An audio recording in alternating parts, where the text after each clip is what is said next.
Can you guys hear me? We can, Dennis. Yeah. Okay. All right. If Double everybody with would mute while we get started. Okay. Thank you. Anyway, here we are back with our Poetry Playhouse open mic for the month of July. We took off June. We're doing a little traveling. And we are changing the name, officially changing the name from Cactus Poetry to Poetry Playhouse Poetry for the simple reason that we took the name Cactus when we used to do this live at a brewery down the road in Bernalillo. And we have not been able to go back, and even things are still a little weird here with the variants. And also they've booked a lot of music. So we made an effort to come back, but it didn't quite work out. So for the near future, we will be doing it from the Poetry Playhouse here in Placitas, New Mexico, hence the name. I should mention that there is no feature this month. You are the feature, and we've been doing this on Zoom since March of 2020, so over 2 years, and we really appreciate you, especially those of you who come back month after month. And as Jules has mentioned, we have the recordings on the Jules Nyquist's YouTube channel. She'll put the link in there, so you can go back and watch previous readings if you like. Anyway, we will also be doing one in August, and that will be, I believe it's August 30th. It's the last Tuesday, same time. And we're really, really pleased to feature Anna Martinez, the new poet laureate of Albuquerque, New Mexico, and a fabulous poet. If you know, anyone in Albuquerque that's seen her knows. And I think a lot more people are going to see her read in the next couple of years. So that should be very exciting. And we'll have, of course, open mic following the feature as usual. So that's about it. We're going to start with the sort of Eastern time zone, move to the central, move to the Rocky Mountains and Pacific. And we're going to ask people to do one poem each, not the Iliad. Okay. And I would like to start by reading a poem each by two beloved poets who passed away in the last few weeks. Bobby Bird from El Paso, Texas, very, very important in Southwestern literature. And he and his wife, Lee Merrill Bird, started the Cinco Puntos Press, which is very important press for poetry and children's books and Southwestern culture. So he's certainly to be missed. And I'm going to start by reading a poem, an older poem of his called My Roof is Leaking. We just had a downpour here, and luckily only a few little leaks. My roof is leaking. It is raining hard in El Paso today, and my roof is leaking. It will cost $2,000 to re-roof my house. That's like 1987 prices. I will tell him a poem can be about anything.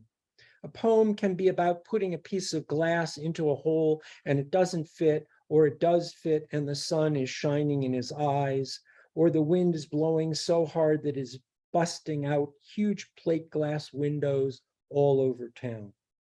And Tom Baker is making so much money, he can only dream about making more money until finally he has to stop, drink a beer at the KPT, drink so much beer he has to stop on the way home on top of Scenic Drive, and pee under the full harvest moon. The moon is so bright, it is as bright as the city.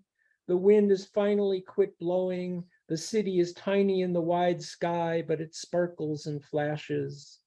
Tom is just standing there. He doesn't think about money or his wife and children. He doesn't even think. He just stands there holding the power of his sex and wonders silently. All is beautiful, even his own doom. Everything is quiet, even his own heart. The next morning, he's off to work as usual. He looks over at my house. The roofers are starting work. So that's a little sample of Bobby Bird. And he has a lot of videos you can find on YouTube and a lot of books. So, and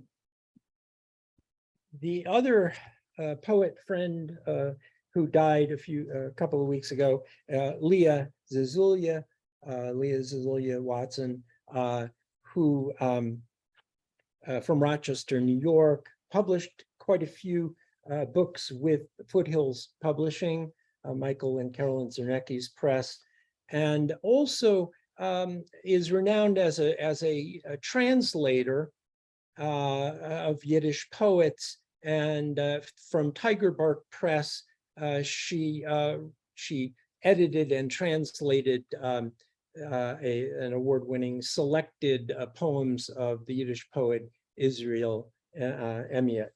So Leah, just an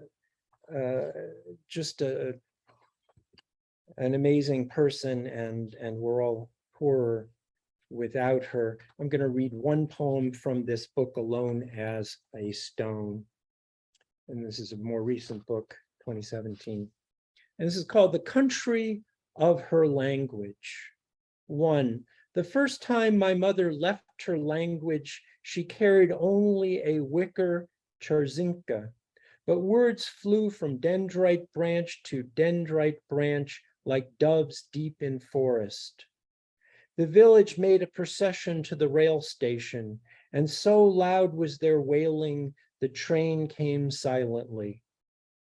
The words for sunlight on the cucumber leaves, gone. The words she said when the town burnt and she ran to the house for the brass candlesticks, gone. The crying she dared not do, hiding in the tall grass from the soldiers, all gone. The lima beans, and her father loving her to eat them. 2. The week I was to leave for college, an earthquake moved the Tatahatchee Mountains until their hard nipples no longer pointed into space. Miles from the epicenter, my body belly danced down the narrow hall until we rocked each other, and you cried, "Don't go, please don't go," knowing it was the last time to speak your mother tongue. 3. I kept explaining as I packed the plants, but you would only answer with your eyes. I kept explaining to myself as I sorted the good gripping zippers, quality bias tape, and spools of silk thread that even your hooks and eyes could not mend you. I drove to the nursing home, careful not to have the accident in which we could die together. In the rear view mirror, your Sunday drive face, shielded from mine, searched for the language in which voinen means to dwell and weinen to cry. Leah Zazulya. And again, you can find her work by Googling or going to the Foothills publishing page. Anyway, we keep losing too many great poets. Okay, but we are still here at the moment anyway. And we have poetry. So I'm going to, as I said, we'll start with some East Coast people, and we'll start with the small but great state of New Hampshire, where Cheryl Guterrell and Carlton Holt are holed up in their cabin. So take it away, you two. And then we're going to move to Vermont, a long distance. Okay. Unmute. Posting. Mhm. I am muted. Yes. Okay. Yep. All right. Okay. So when we're here at the cabin, I do a lot of reading. So I wrote a poem about beginning a new book. Maybe it's the colorful cover, an unusual title, a familiar and beloved author, or maybe the cleverly written, enticing review in the New York Times.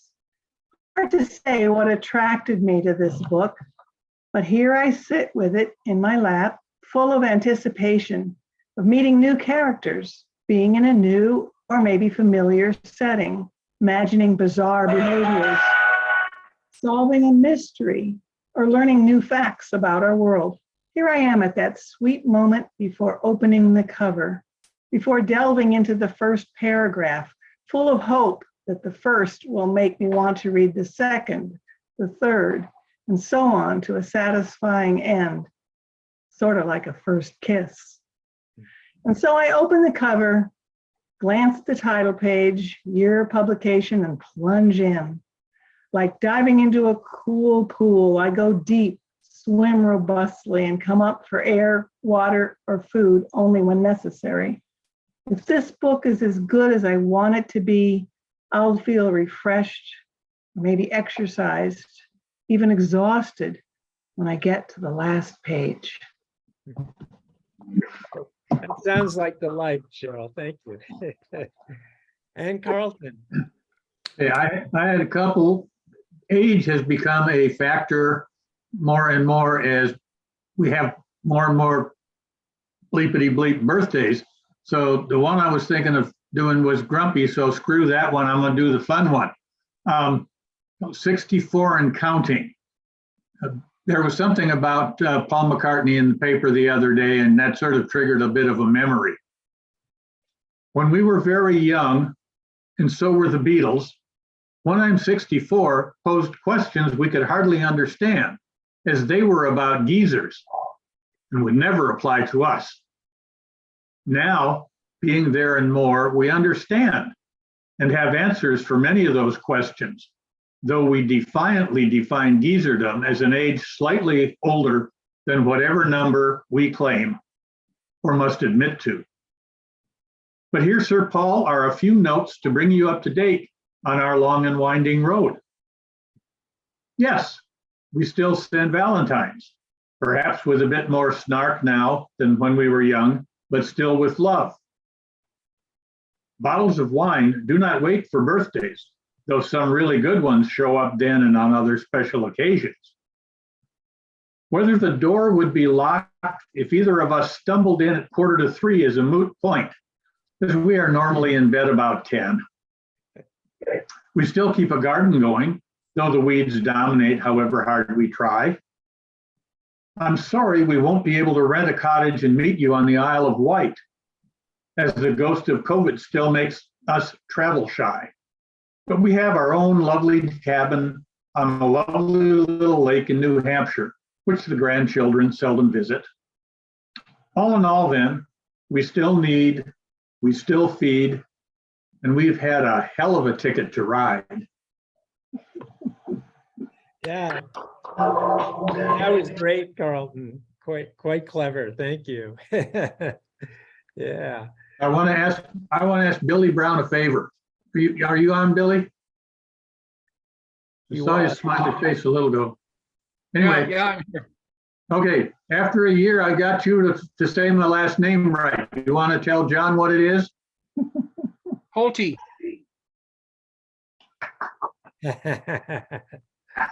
Okay, Carlton Holte. That's a Norwegian, no, not a Brit. That's the difference. Okay, good. All right, we are going to move next door to Vermont, and we have 3 poets. Well, I see Charlie Rossiter. We also are supposed to have Scott Norman Rosenthal and Naomi Bindman. I don't know if they're here, but Charlie, you can start. Naomi's here. Oh, okay. Yeah. Charlie, then Naomi, and then Scott if he shows up. Okay. All righty, this is a poem I've had around for a while, and our friend Jim Madigan out in Illinois recently read it, and mentioned it to me and complimented it. And I thought, well, that's a good way to choose a poem to read, and it's great to be here with all you folks from all over the place. I got to say, this is very, very cool. I'm a big positive guy about Zoom. Here's the poem. Beware. We who keep our eyes open are the last indigenous people of the 21st century. Regardless of Afro, Euro, Latino, Asian, Indio, grandmothers, we are together in this because we're together endangered. Beware of smiling corporations bearing gifts. Make no mistake, Starbucks is our Cortez. Big box books of music is our Custer. And Big Brother's got 99 channels and rising. Walmart comes bearing diseases many are not immune against. Their parking lots and paychecks are contaminated and spread the infection. If you don't believe it, look around. Small town America is sick and dying, withered with a lethal dose. Beware. People once thought you could not sell the land because it belongs to everyone and the Great Spirit. But the land got sold to those who knew they could buy it with tricks and mind-numbing gifts. And then they fenced it so it belonged to no one. They do the same thing with your mind. Beware. There are those who believe they're free, but their overstuffed asses are chained to Pizza Hut, Citibank, Microsoft, Dunkin' Donut chains to TV armchairs, decapitation, hacksaw, gang rape, movie houses, machine gun, computer games, sick packs of light beer and snack bowls of empty chemicals whose names you can't pronounce. Beware. Spitting poems in dark cafes is not enough. We need to act. Pull the plug and vote with our folded wallets. Watch their bottom lines shrivel in a language they understand. A jujitsu of the dollar. As simple as turning off your TV set, astounding the Nielsen man when he picks up the rating box and finds out it reads 0. It's simple as grown-ups talking to kids. Simple as a good book and homemade bread. Simple as midnight skinny dips full of wet kisses. Simple as not consorting with the enemy. Simple as a trail hike all over the world. We are everywhere. Black, white, red, and brown. All over the world. They are everywhere. Black, white, red, and brown. Beware. It's not the color or the cut of the clothes. It's the consciousness. It really is us against them, and we are our only chance. Thank you, Charlie. Jiu-jitsu of the dollar. I have to remember that phrase. Yeah. Very apt caveats. Thank you. Thank And Naomi. Okay.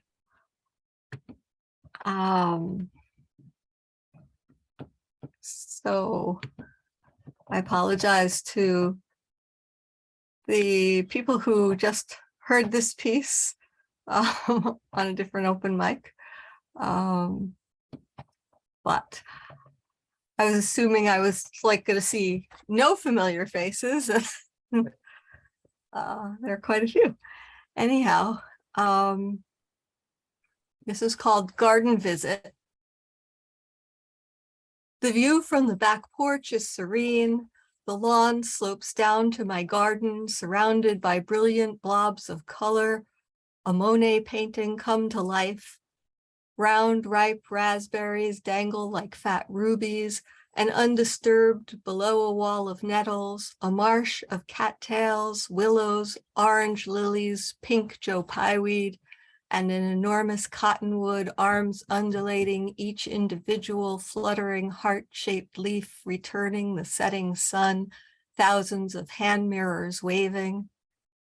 Caleb's head rests on my foot as his pillow. He runs in his dreams, perhaps chasing the baby robin I did not let him kill this morning. The porch isn't really a porch. There's a roof attached to the back wall of my barn, supported by 2x4s above a pallet floor. And though on this evening I can hear only the chorus of summer dusk, hum of crickets, aria of cardinals and thrushes, punctuated by occasional squirrels, rushed conversations, and the shush of vibrating wings as emerald-backed hummingbirds drinking their fill of elixir hang like ornaments above bursting sprays of magenta bee balm. This paradise is not an island, but right in town, in between neighbors who for the moment are not home. This is the home that was always supposed to be temporary, that I was always been gonna leave someday. I have come to understand that won't happen. I have planted asparagus.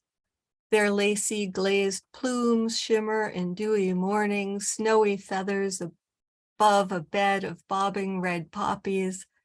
This is the home where Ellen lived her whole life, where I will live the rest of mine. As the clouds turn to gold, my mom joins me.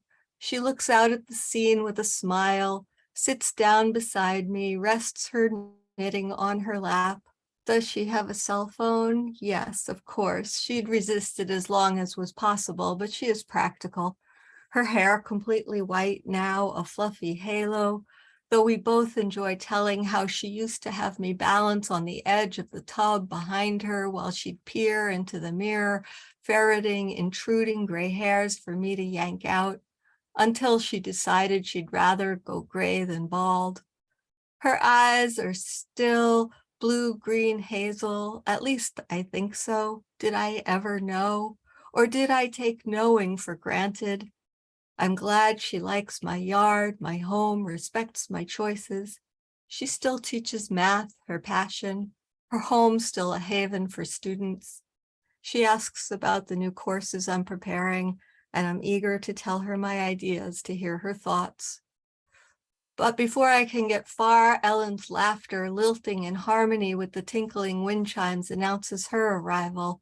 Her phone accompanies her always, dings often, although she is discreet about responding, knowing she might receive a reproachful scowl from me if she lets it interrupt too often.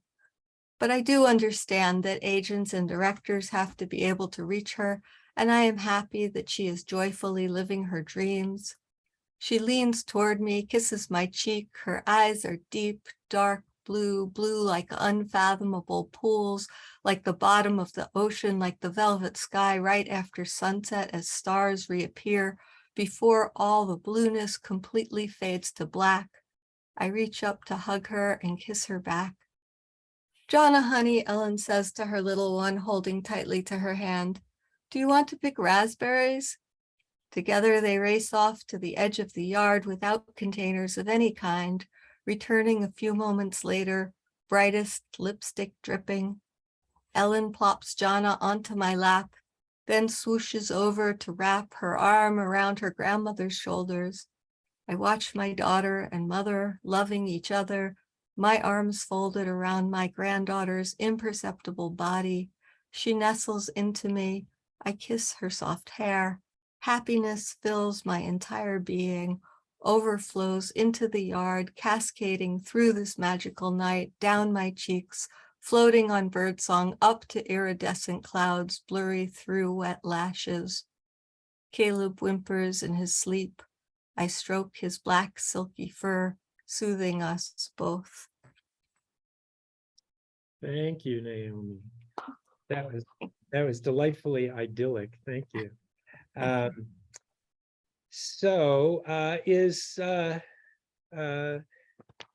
Let's see, is Scott Norman here yet? No. If not, I don't think so. okay, continuing the East Coast, we're going to go to John Barry in Virginia, followed by Steve Concert in Pennsylvania, and then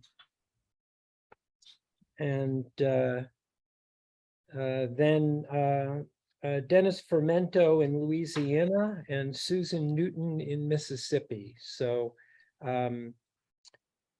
so John, do you want to take it away, John Barry? Sure. Well, Hello, everybody. Some of you I just saw previously a few hours ago. It's good to see everybody again. So what I want to share with you tonight is there are a few of you in the room here who are aware of my new little book I've handcrafted, by the way. It's a little book called The Broken Poem and Other Strange Ideas About God.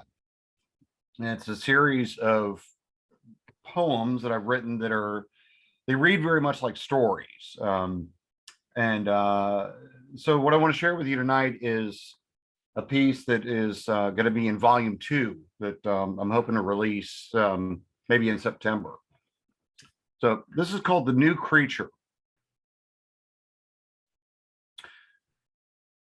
Long after the universe began to bunch itself in small fists and take the first wild swings at the retreating emptiness of heaven, people came.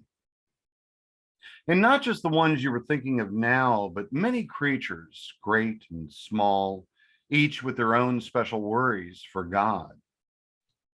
None was without their oddment, roots and fins and teeth, feathers and legs, the seasonal mobility of seeds and stones seated firmly in their chairs.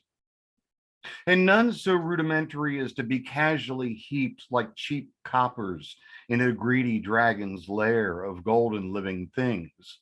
A hoarder God was not. God loved each precious living jewel and spread the wealth of life from star to star and planet to planet. Some, like the ones you were thinking of just now, misunderstood God's love and consequentially began to think very highly of themselves. They certainly think very highly of themselves, don't they? Darkness said to God, who replied, yes, and it wasn't easy giving them just the right amount of imagination. It's delicate work, let me tell you. God often said things like that, and darkness, being darkness and unimpeachably blunt, never shied from revealing the obvious to God. Try dialing in the virtue of shadow, delicate work indeed. As all the stories go, there were rivalries in heaven. Virtue of shadow, God coughed. Really, darkness, is that the best you can do? They'd go on like that for a few forevers if silence wasn't there to shush them, though she was just as apt to throw some bark of her own, sometimes like a long and devoted companionship of trees. Anyway, life. Once you get the hang of molding something out of clay, it gets easier with practice, and this was just as true for God as anyone else. Even breathing life into form becomes something you grow used to. If it can never be said, one can grow accustomed to awe. But in all the best ways, any artist knows the challenges and difficulties of saying something new. This was what confronted God. God pondered the lump of clay. What's this one going to be? God's friend Gravity asked. Biped, humanoid, God said, rolling and kneading the clay. Oh, sort of like the great apes. I like them, Gravity said. Well, not exactly, though I like them too, said God, squeezing. I've been thinking about how Beauty said we needed an animal who sees the shape of her face in the clouds. Is that hard to do? Gravity asked. I mean, she's right there and over there and over there, he said, pointing in every direction. Harder than you might think, God said. Here, let me show you. You see the kingfisher on that branch over there? Watch what he does. The kingfisher dropped from the branch and lilted down the river like a flame dancing on a wick. See, Gravity exclaimed, there she is again. Right you are, God said, except that the kingfisher isn't aware of his beauty. The kingfisher is just the kingfisher. He isn't trying to be Beauty or anyone else. Okay, I think I understand. And these biped humanoid thingies will? Gravity asked. Yes, and that presents a lot of problems. Really, how so? God deftly molded the unmistakable shape of the rainbow bird and held it out to Gravity. and said, think of it like this. If our friend the kingfisher knew how beautiful he was, what do you suppose he'd do? Well, I guess he'd want to show his beauty all the time, Gravity answered. But he already does. You easily saw his beauty, and he didn't even try, God said, sharpening the red clay beak. Oh, right. I didn't think of it like that. So wait, then does he know our friend Beauty after all? Gravity asked. More like she knows him intimately, much the way you know raindrops and snow, but they don't know you. Gravity thought for a moment about what God had said. Like when I'm making syrup, and no matter what, the drips of sap never laugh at my jokes. Darkness laughs. He says I'm talking to myself. God chuckled warmly, touching Gravity on the shoulder, saying, except they do. They hear you, and I suppose if the joke is funny, they laugh quite clearly. This was very puzzling for Gravity, and he said so. This is very puzzling, he said. God continued, when the sap rises in the maples and you put in your spiles, what happens? God asked. Gravity became very serious, absently touching the black hat on his head. I tell them how much the Earthen Mother loves them, and no matter where they go, they're always welcome home. And what do? God asked. They come home. Precisely, said God. Our friend the kingfisher does the same with Beauty. For that matter, the lilt of his flight is also his response to you. The kingfisher is blessed because he doesn't have to say it, and saying the things you do not have to say weakens your talk. God wrote that last part down, intending to gift it to a poet in the future. William Stafford. Now, where were we? Right, the problem with humanoids. God held up the lump of clay. Gravity, imagine I made a new sort of creature who not only recognized your face, but also thought they knew your heart. I suppose that would be nice. Really? Would it? What if what they thought was in your heart was wrong? What if they decided beauty lived in ugly things, or that I promised ugliness if they did not bow to my will? What if they thought what you do, Gravity, you do by force instead of kindness? But none of that's true, Gravity objected, shaking. No, but it takes imagination to, well, imagine it. And that's what Beauty is asking me to give to this lump of clay. But why would she want you to do that? It sounds terrible. Maybe. But imagine if all of created life never even caught a glimpse of your face or had the slightest inkling of your presence. Imagine if no one saw the shapes of things in clouds or never invented the word soft to describe wind in the pines. Imagine if no one had any idea of the dance light and darkness do at dawn and dusk. Imagine silence with no place to go, no one listening, and no one to hear her perfect voice. These things take imagination, wonder, and awe, and just like beauty, they are the most dangerous, the wonderful and dangerous things of all. I see why you're troubled, Gravity said, touching God's hand. For a long time, Gravity and God sat quietly, God absently kneading the clay, and Gravity holding the black hat of future labors in his hands, picking off lint and bits of leaves, thinking. Would they laugh at my jokes? Gravity suddenly asked. What's that? Laugh at your jokes? Said God, looking up. Yes, like the dogs in the kookaburra do. Well, yes, I suppose they might. Better, perhaps, because they would understand why.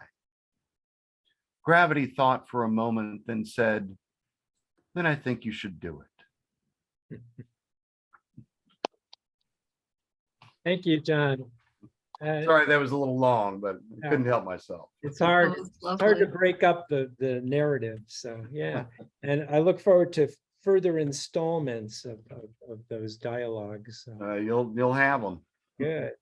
Yeah, and I miss for a decade, every spring, Charlie Rossiter, John Barry, Leah Zazulia, others, we would meet at the in the Finger Lakes for a cloudburst poetry weekend, which was really nice, and I miss those times. Anyway, let's see. I think I said Steve Concert from Pennsylvania was next, and no, I have not forgotten New York. You'll be up pretty soon. So, okay, Steve, is he here? Yes, Okay, Steve. this one is called Connection. Take the words out. Take my words out and one by one replace with your own words, spaces, and punctuation, keeping my feeling and emotion. Take the words out. Take my words out. Twist, pound, and shape until it all falls into place, until my words become yours. My experiences become yours. My memories and dreams no longer mine. Take the words out. Take my words out until this poem takes you where you want to be, until this poem takes you where you need to be. And I have become the catalyst, the means by which you got there, the means by which you get here. Take the words out.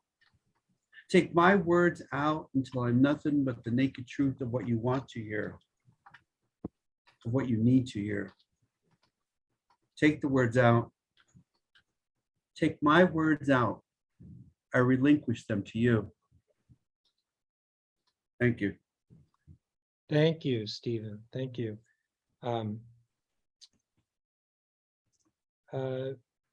Is Dennis here? Dennis Fermento? Here, sir. Okay, take it away.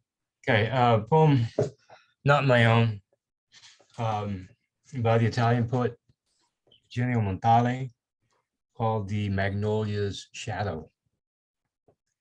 The shadow of the Japanese magnolia thins out now that its buds have fallen. A cicada vibrates intermittently atop it. No longer the sound of the vocal unison, Calicia, the time of the infinite Godhead who devours and reanimates his faithful. To wear oneself out was easier. To die at the first beating of wings, at the first encounter with the enemy, a plaything. Now begins the harder way. But not you, consumed by the sun and rooted, and to the soft wood thrush that soars above the cold wharves of your river. Not you, fragile fugitive, to whom zenith, nadir, Cancer, Capricorn remained indistinct because the war was in you, and in who adores in you the stigmas of your spouse, who flexes the shiver of chill. The others step back and fold. The file that subtly incises will be silent. The empty rind of those who sang will soon be pulverized into glass, into dust of glass beneath your feet. The shadow is bruised. It's autumn. It's winter. It's the other world that draws you and into which I've thrown myself, a mullet thrown ashore in the new moon. Goodbye. Magnificent. Dennis, can you remind us the name of the poet?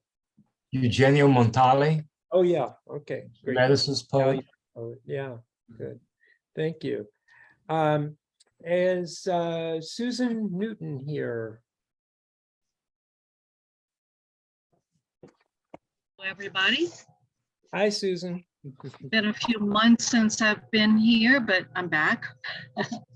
So I'm going to read one of the poems from my spontaneous poem collection, which I did learn this method from Michael Karnecki of Foothills Publishing.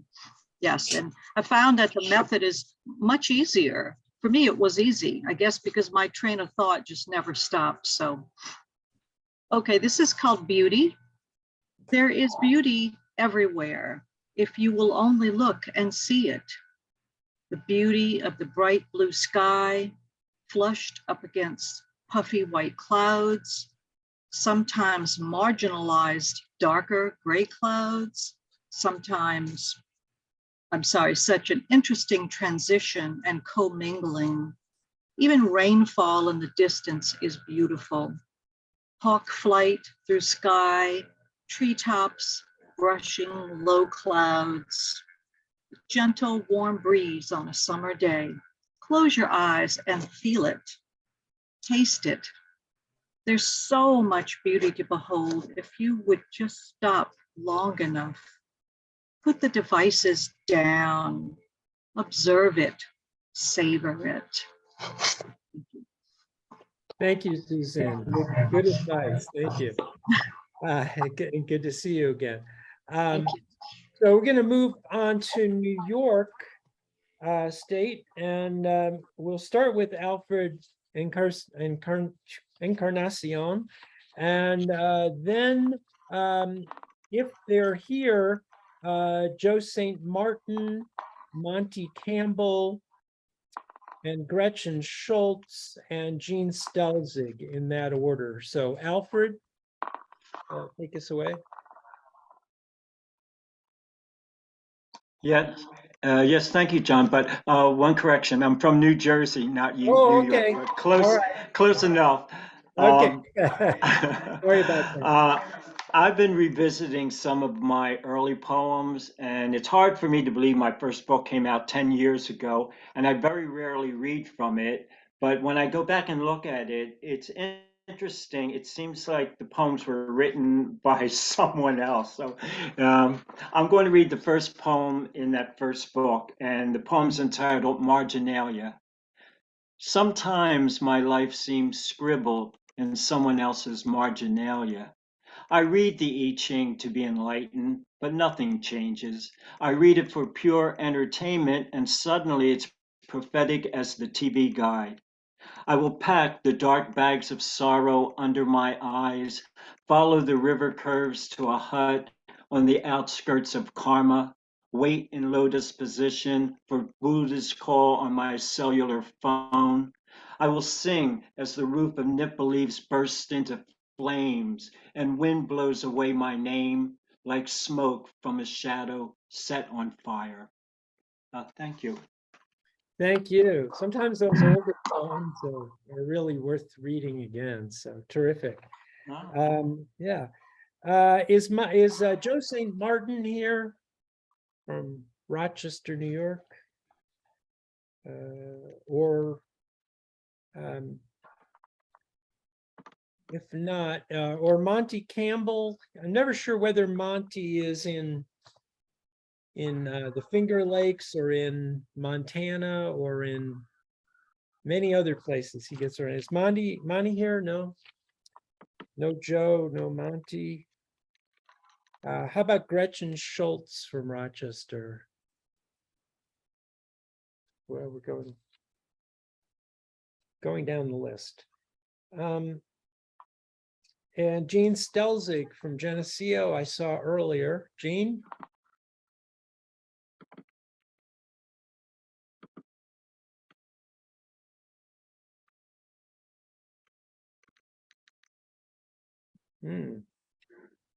Jean was here. Okay. Jean is here. Oh, hi, Jean. Okay. Hi. Yeah. Can you hear me now? Yeah, now I can. Okay. Okay, I'm a little tired because I've been cutting trees with a chainsaw all day that fell down on our driveway in Oh boy. above Hemlock Lake from the last big storm a couple of days ago. But anyway, this I couldn't decide what the hell to read because I've got so many. But this is sort of a playful poem.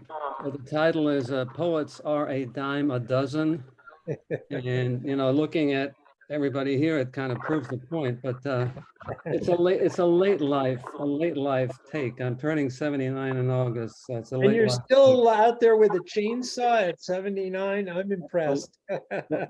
What's the alternative? I couldn't get anybody else to come and do it, so my wife and I did it. Anyway, oh, be careful. Poets are a dime a dozen. I used to think poets imbibed an elixir from some heavenly sphere, and that everyone knew they were among the chosen few, the cream of the cream, the icing on the cake in this terrestrial scene. But now I've come to know poets merely are a dime a dozen. I used to think that in the bustle and the buzz of the marketplace, they occupied a special place. Lawyers and judges and politicians and such work behind closed doors. But poets, I thought, could not be bought and were unacknowledged legislators holding forth in the open air. But now I know that here below, they're just a dime a dozen. They don't bring us manna from the skies, but mostly bavious lies, and for good cheer, mostly stale flat beer that brings no great joy to the hoi polloi. Poets aren't angelic messengers, but merely fellow passengers on a ship in storm-tossed seas.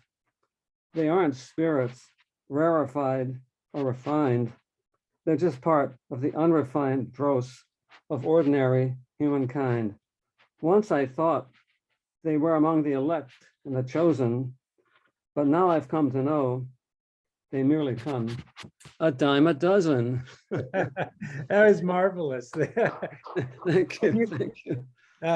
Folks might catch some references that suggest that Jean is a romanticist scholar, so a scholar of romanticism. Yeah, thank you, Jean. Always a pleasure. Thank you. Let's see, David Hinkhouse, is he here?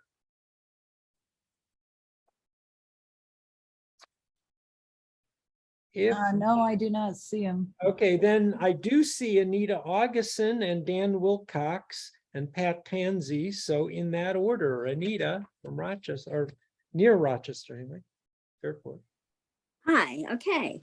The poem that I have came from this winter when I found myself awake with these images that wouldn't let me sleep. It's called For Love of Cats and Dogs and Country. A young girl with her family sits on the floor of the subway station built to be a bomb shelter. She holds and comforts her black and white cat. A young woman leaving Ukraine leads a brown dog on a leash and carries two long-haired cats in front of her in cloth bags. An owner will not abandon 56 cats in his cafe in Kiev. With gunfire in the background, a woman drops her suitcase, puts her older dog on her back, and runs towards the Polish border. All these stories with unknown endings for love of cats and dogs and country. Thank you, Anita. That has been really one of the few heartening aspects of this terrible war. Is just to watch what people have done to save their cats and dogs and zoo animals and so forth. And when they got to Poland, they were welcome and they had vets there and they helped them. I mean, it was amazing that, you know, how they helped them and their animals. That was encouraging too. Yeah, thank you. And let's see, Dan Wilcox from Albany, if he's still here. Yeah, I'm still here. Hey, Dan. Thank goodness I'm still here. Thank goodness we're all still here. Last I checked, let me just check. Okay, I'm still here. All right, so this poem would have worked better a couple days ago because it's cooled off nicely to, you know, more seasonal temperatures here. And this is about a trip I took to Chicago a number of years ago. Charlie, you'll have to figure out when this was based on a reference to Jack that's in here. This is for Jack and Charlie, and it's at the Garfield Park Conservatory in Chicago. Flopped on the park's oversized benches, Jack cripes that It's not cool enough. We tell him not to get worked up. To feel cool, you have to be cool. In our wisdom from the East Coast, that is. The benches have high backs like thrones, and there is a line from a poem across the top. We should know who wrote it, but we don't. I start to tell the story of commuting in New York City, where I would sit in the empty, unair-conditioned car of the train, rather than stand in a cooler one where the fretting crowd was all hot and bothered. If I stayed quiet and acted cool, I was cool. Charlie thought there was a poem in there. Jack didn't think so. He's only 12, and he wanted some water and hadn't yet discovered cool. Thank you. Yeah, that's Yeah. a lot of fun. Remember that, Charlie? Okay, that would have been what, 2000? Oh, he was born in 91, so So add wait, 12 to that. well, Yeah, yeah, right. yeah, a little past 2000. Yeah. All right, thank you, Dan. Next up, from Buffalo, New York, Pat Tansey. Pat, please unmute. Yeah. Hi. Hey. I have a lot of longer, complex poems, but they haven't been describbled yet. You know, I've been traveling and haven't gotten a chance. So this is just a simple poem that I wrote on Monday, and it's called July 25th, 2022. It's a perfect day. The air is cool. The sky is heaven blue. The garden is in full bloom with the late summer dark pink roses and congas, rich yellow, red, orange marigolds, and mobs of lavender pink petunias. The maroon daylilies match the tiger lily centers. The pond is making beautiful music as if to sing all this, but the clouds are aching with the smoke of bombs and distant fires. Thank you, thank you. Yeah, I'll have to remember that phrase, or describble. I have to describble. It won't work with me because I'm left-handed and I've lost the ability to read my own handwriting. So I do. I have these rambling poems that I did of my trips to New York and all this, you know, like they're fun, but you know, I figured because it was so many readers. Yeah, well, thank you, thank you. And we've got some more New Yorkers, I think. No, we don't. That you were the last New Yorker, I believe. Is there anyone else on the Eastern time zone that we overlooked? I'm trying to check. If not, we're going to move to Central. Well, we already had a couple of Central. And let's see. Let's see. Stephen Shui in Texas. Stephen, are you here? Yep. Yes, I'm here. Yeah, welcome. Yeah, you had my name right the first time before, Stephen Schwei. That's okay. Everybody gets it wrong. I'm going to read a poem from my collection, Bluebonnet Whispers. Bluebonnets being the state flower of Texas. 30,000 days. 30,000 days is a lifetime in most Western societies, roughly 82 years, with 1/4 to 1/3 of all your time given up to sleep. How will you spend down your 30,000 day account? You don't know how many are allocated to you and you can't earn any more. There's no blueprint, nobody will audit you, and the only true rewards are self-defined. Some days are for rest or downtime. Some are frivolously frittered away.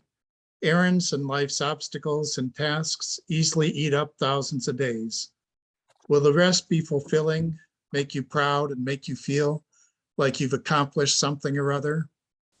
JFK lived 16,979 days. Michael Jackson, 19,000. Jimi Hendrix, only 10,000, and Jimmy Carter, 34,000 so far. Me, I'm working on 24,000. Hopefully I've got 6,000 more to go to parcel out and divide up into the categories of my life. I devote so few hours to some things, thankful to be able to focus on all the rest, but waste so many more on the meaningless and backsliding, counterproductive, and life-shortening activities. If you have the luxury of choosing each day's activities, you can also decide how important each day is to you, one of so many or one of so few. Thank you. Thank you. Thanks very much, Stephen. Yeah, it's interesting to try to quantify it. Interesting and scary. Yeah. Let's see, I don't think we have any more Central Time people. So I think we're moving. I think it's time to move into Mountain Time. Yeah, I think we're moving Yeah. into Mountain And if we Time. got some stragglers, that's fine. So And we're going to move into Mountain Time. And Jules, would you like to read a poem? well, I'm not ready yet. How about a Okay, we'll come back to you. How about our neighbors to the north? And let's see, Kate Wegerson and Seth Harris and Brittany Josie. So, Kate, you still here? Don't forget about Max now. He's all the way up in. Oh yeah, we better not forget about well, he Max. can go after you. Yeah. Okay, very good. Since he's my buddy, you know. I think he's on Pacific time, isn't he? That's fine. We can mix it up. But, okay.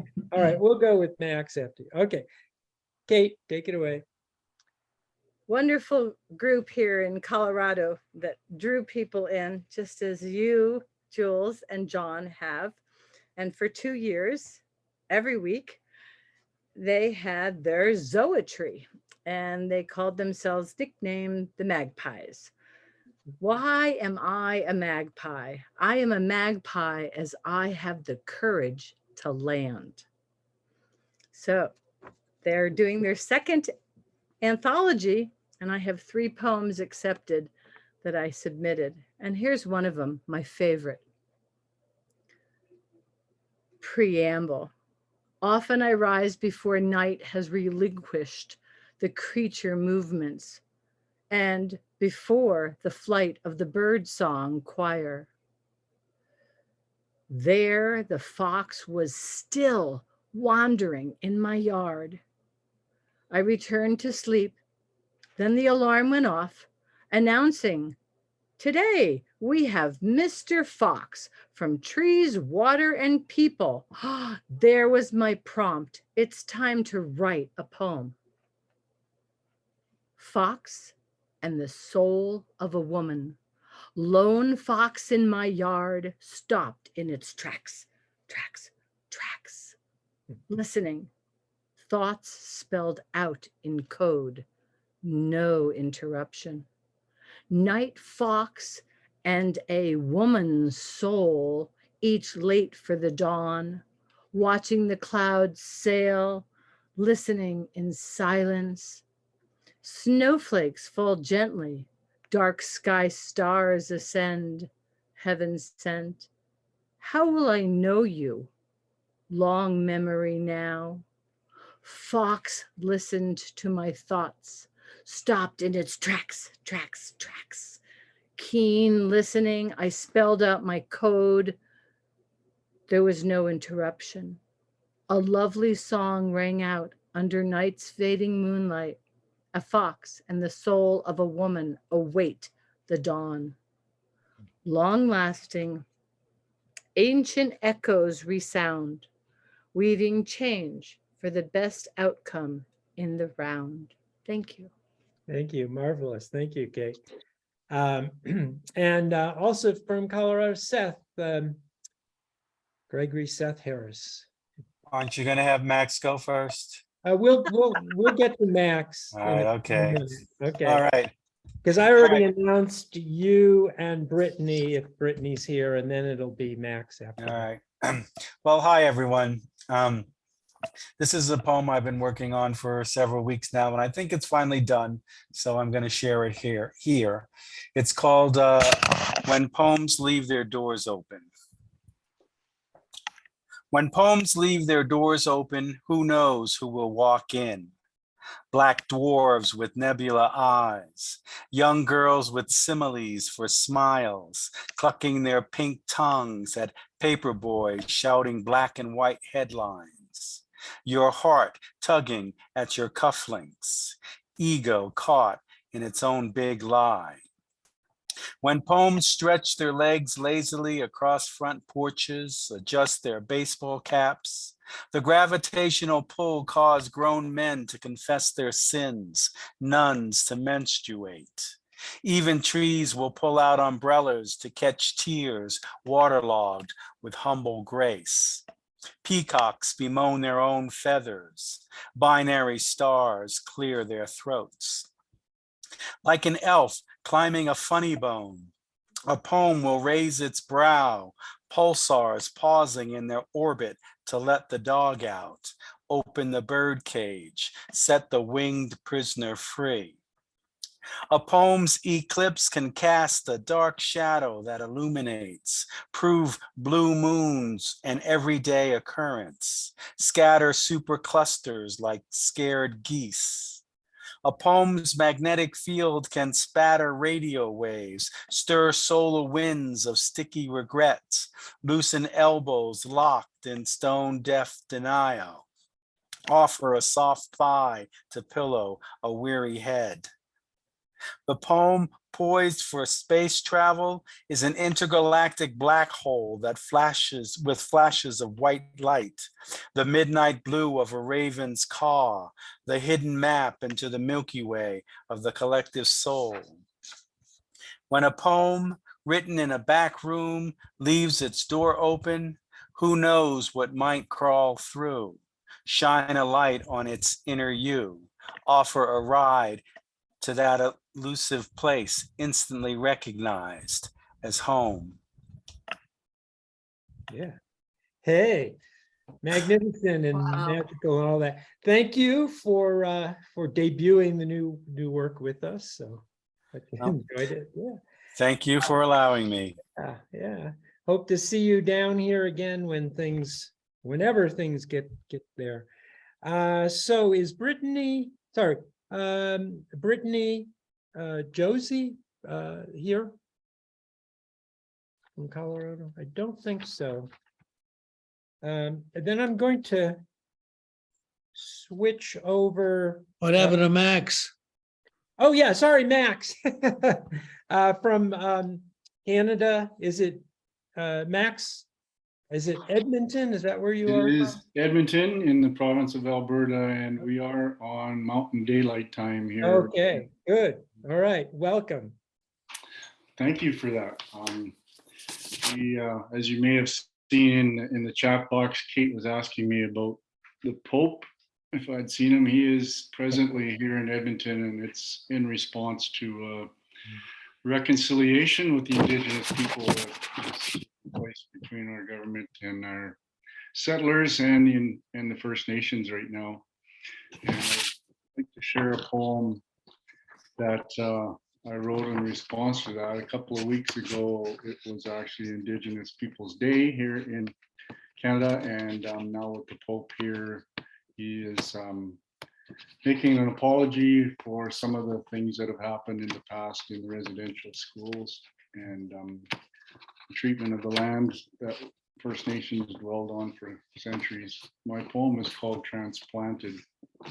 I'm Australian by birth, and so I feel like I am a settler, a pioneer here in Canada. Transplanted.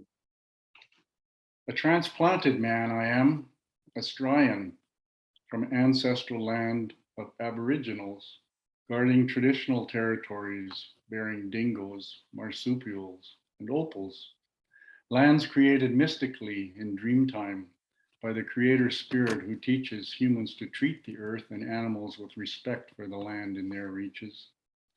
I'm an Oz transplant on Turtle Island, living midst the wise warriors of great Atuan who guard historical indigenous ways which respect the common human commune, where now, contrary to First Nations Moors, prudence in their proverbs goes unobserved, foresight forgotten, stewardship foregone, to see that settlers themselves are best served.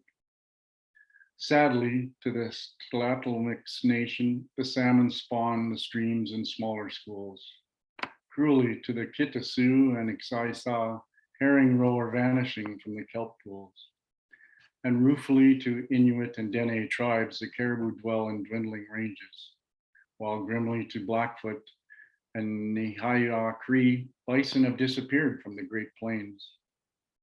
This migrant recognizes the neglect caused by the misfocus of immigrants seeking profit and gain from resources supported by the colonist governance.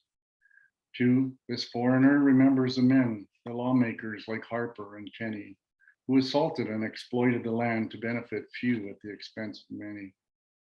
By removing protection from waterways and weakening environmental laws, threatening traditional hunting grounds and destroying much of the harmony that was.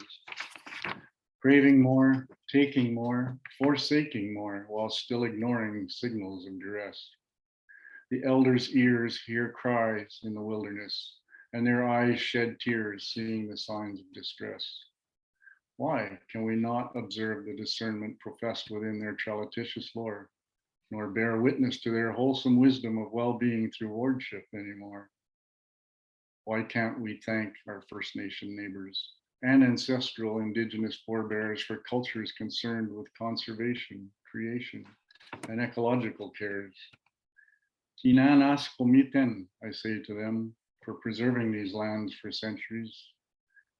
Kami tak tamik, I apologize for the history of our treacheries.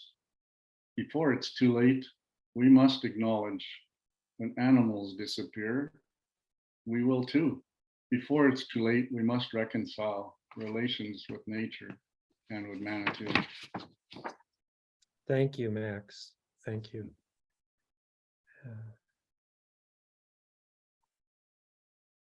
And unfortunately, there's a lot more acknowledgement that needs to be done, and more than acknowledgement. Yeah, thank you.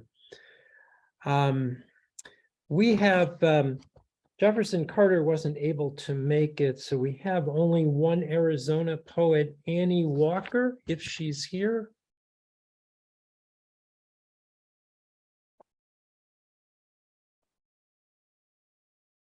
It doesn't look like it, Jules. She's there. Hi, I am here. Oh, okay, Annie. Okay. I am here. Good, good. I'm just electronically challenged. Okay.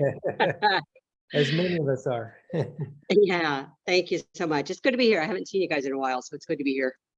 Okay, the poem I'm going to read tonight is titled Evolving. It's kind of based on my mother and my treacherous relationship with her and not being able to forgive her, but you know, I kind of walk through that in this poem. So anyway, okay, here we go. Evolving. Self-examination. My oculars have witnessed movement from the kisser organ on the faces adjacent me. Hearing organs wiggle to fine-tune words of friends and professionals. This milestone birthday and introduction into the U.S. federal health insurance program, I reach out for guidance to heal my being. A person of my gender greeted me with a warm smile, blonde hair flowing beyond shoulder length. I followed close behind through several turns to an office where professional days are spent.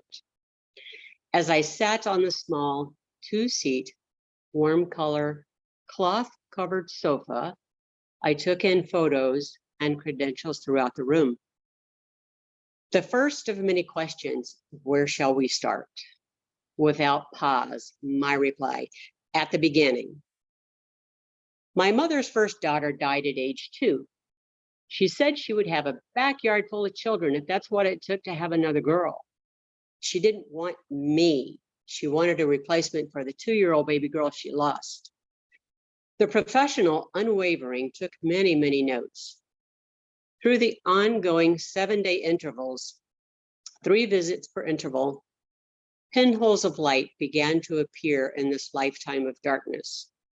Hurt, anger, mental and emotional abuse began to visibly cease existence from the front porch of my mind. Stone anger dissipates into fog. Yet forgiveness seems to evade my evolving ability. One of the last questions presented to me, can you forgive your mother's shortcoming, lack of knowledge, inability to put reason together? For a moment, eyeball to eyeball, processing in silence. No, she won't even listen or talk. I've always believed in reincarnation. While having a discussion with Rabbi Bonnie Kay, I asked about reincarnation. Anytime I ask a question, I am given, no, not the answer, but food for thought. Rabbi Bonnie loaned me the book, Reincarnation, Wheels of a Soul, authored by Rabbi Berg.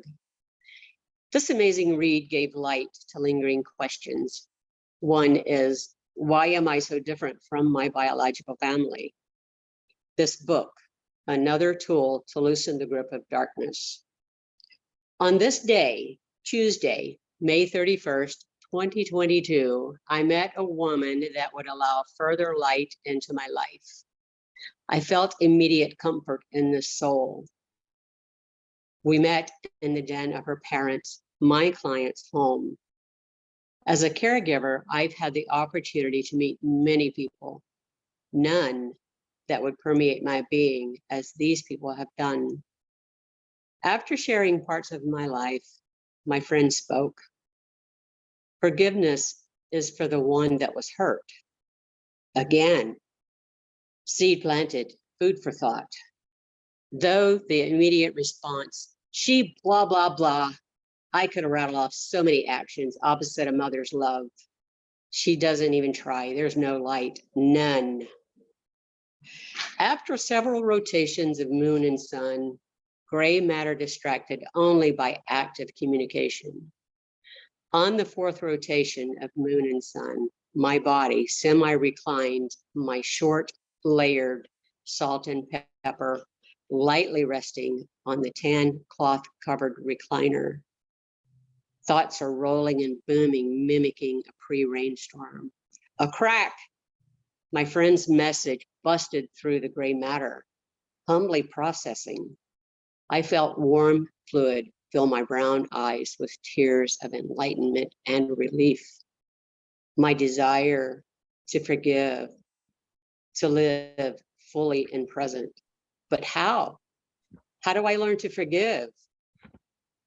One more tool, Google.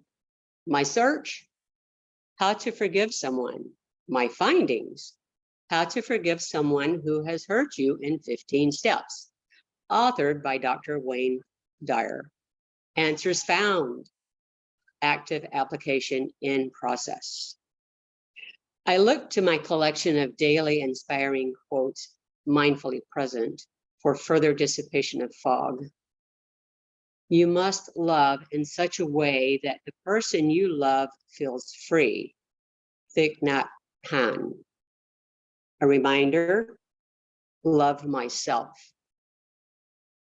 Let everything happen to you, beauty and terror. Just keep going. No feeling is final. Rainer Maria Rilke. A reminder, evolve into and embrace light. Peace requires us to surrender our illusions of control. Jack Kornfield. My reminder, I cannot control. I can only love. If grass can grow through cement, love can find you at every time in your life. Share. Forgiveness open this soul to give and receive greater love. HS, with deepest gratitude. Thank you. Thank you, Annie. Mm-hmm. Yes, and I have forgiven my mother, and my life is just so changed. That's It's great. amazing what forgiveness does. Yeah, that's great. It's a long process. Thank you. It is. Yeah, Yes. It is. Thank you. Yeah, sure. I wanted to go back to Jules and see if she's ready with a poem yet. I think I can scrounge one out if you Okay. want one. I'm sure you have a few Sure. in your office there somewhere. Yeah, buried in the paperwork. Well, okay, I've either got a sestina or a tritina. So Tritina. the tritina is a shortened form of a sestina. It has 3 stanzas with 3 lines and a 1-line envoy. So I wrote this tritina on the occasion of my 60th birthday. So I'm joining the club here, all these two. I always feel like the youngest one in the room anyways, a lot of times, but so this is called Sexagenta Occasion. Approaching 60 is sexagesimal, ancient origins of Sumerians and Babylonians used scribes to divide 60, a superior sexagesimal composite number, into a sexagesimal second Sunday before Lent, when troubadourians prepare a 360-degree circle for spring, a 60th year of reckoning sexagesimal equations. So there you go. My birthday was on May 5th on so I'm still celebrating as I should. And Jules is going to have a poem out in a mathematics journal of all things. Yeah, not this one. That's a full length sestina. Yeah, that's So cool, I'll post that on the Playhouse Facebook page when it comes out. Let's see, I want to go to some New Mexicans. Is Greg Friedman here? Greg Friedman, Goyo, Candela,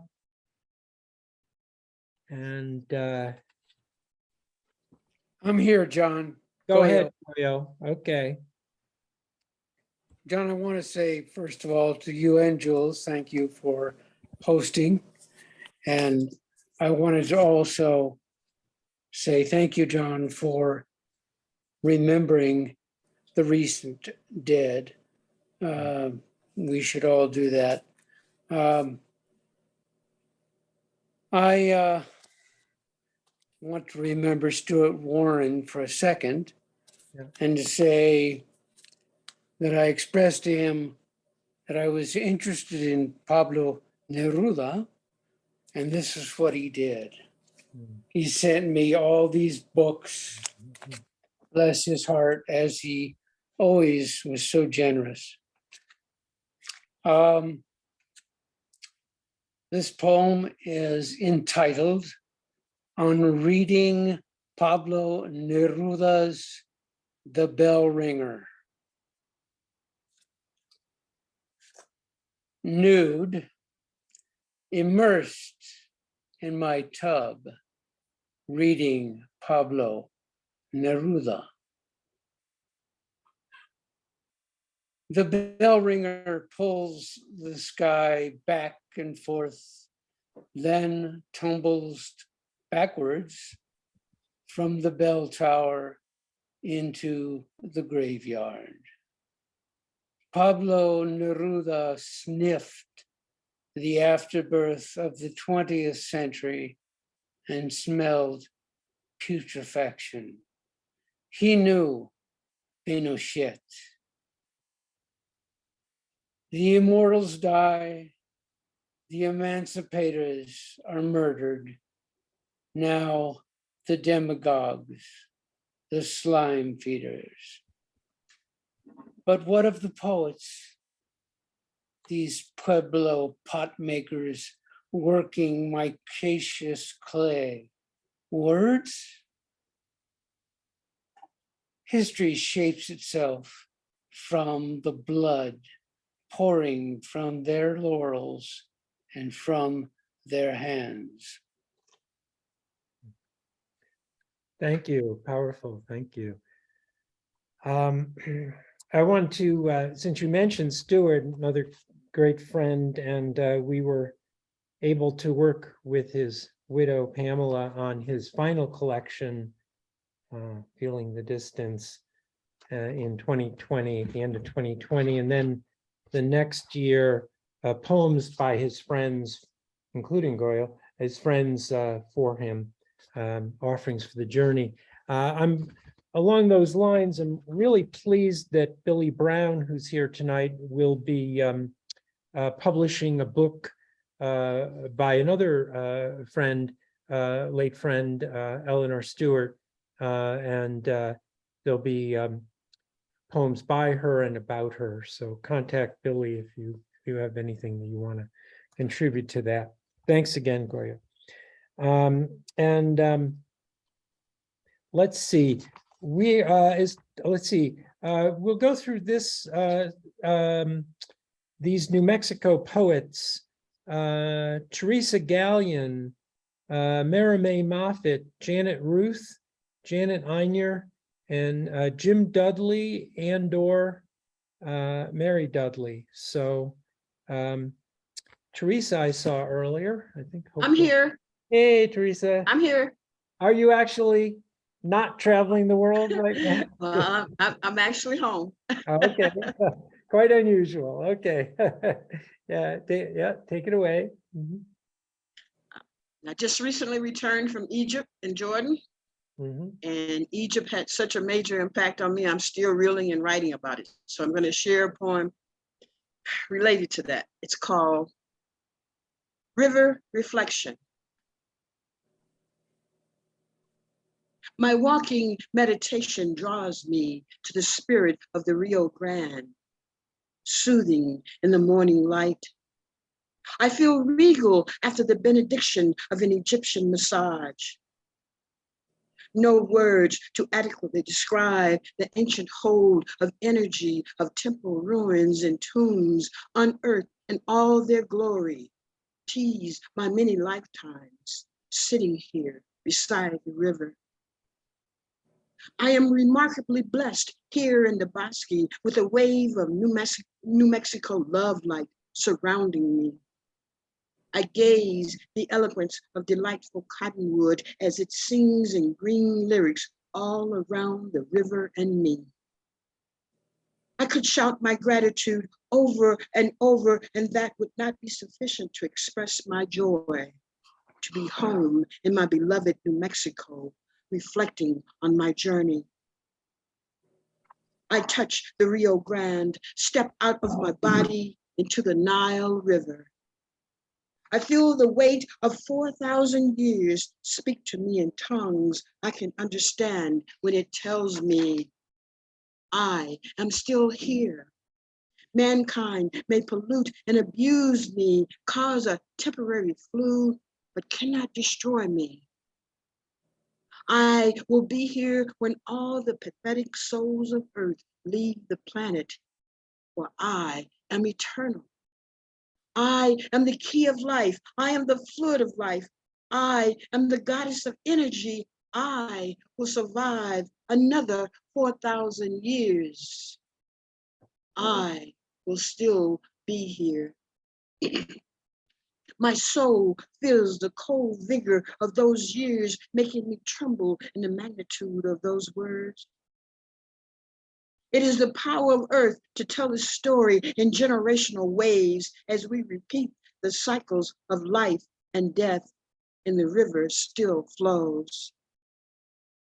Coming back into my body, I sit by the Rio Grande, run my fingers across the water, feel the connection between the Nile River and the Rio Grande in the essence of a river's flow. Thank you.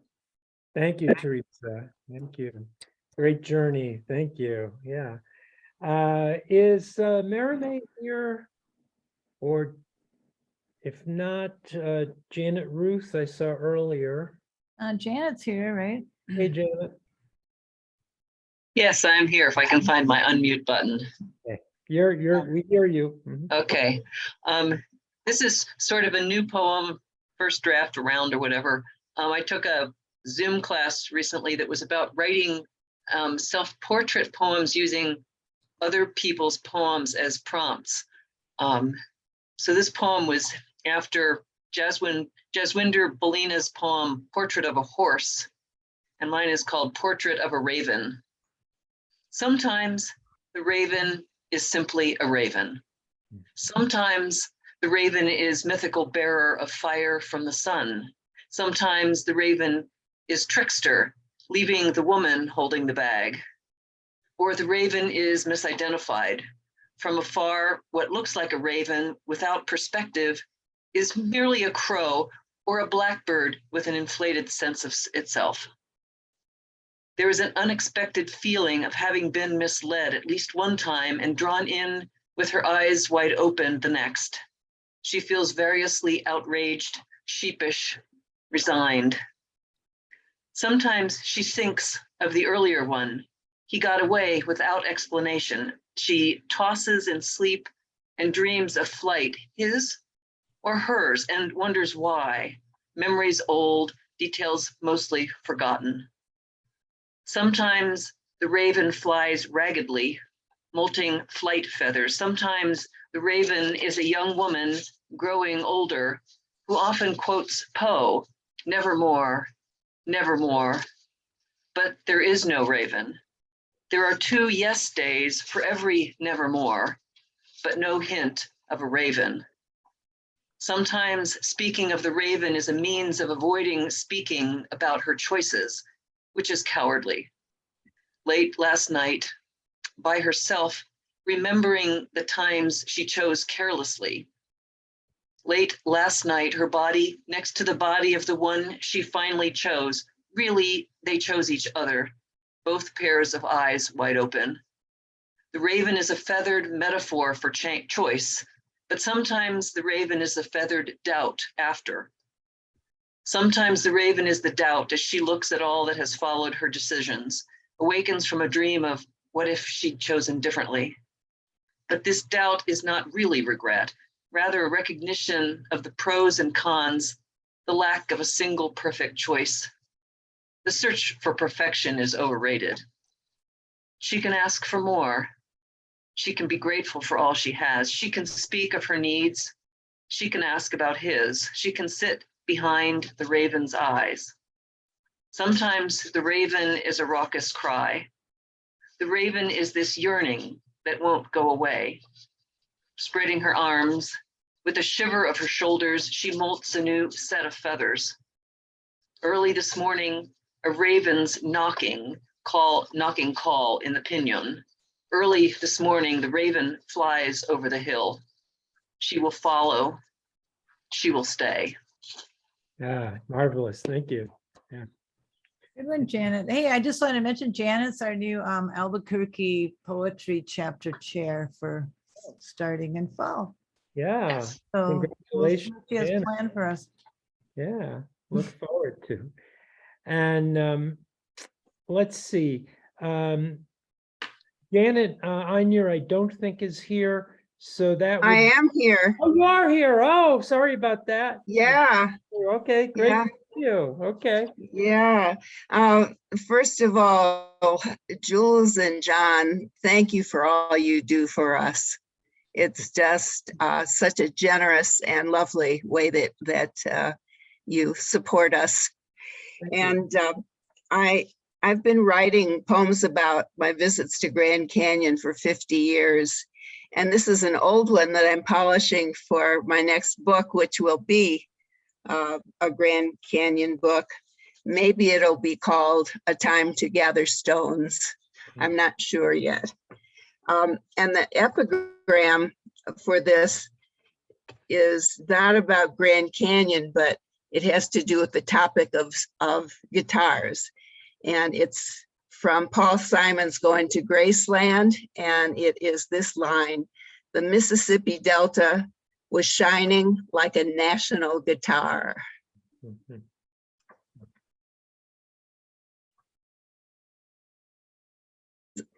Simon's lawyer called for me to get rid of that, by the way.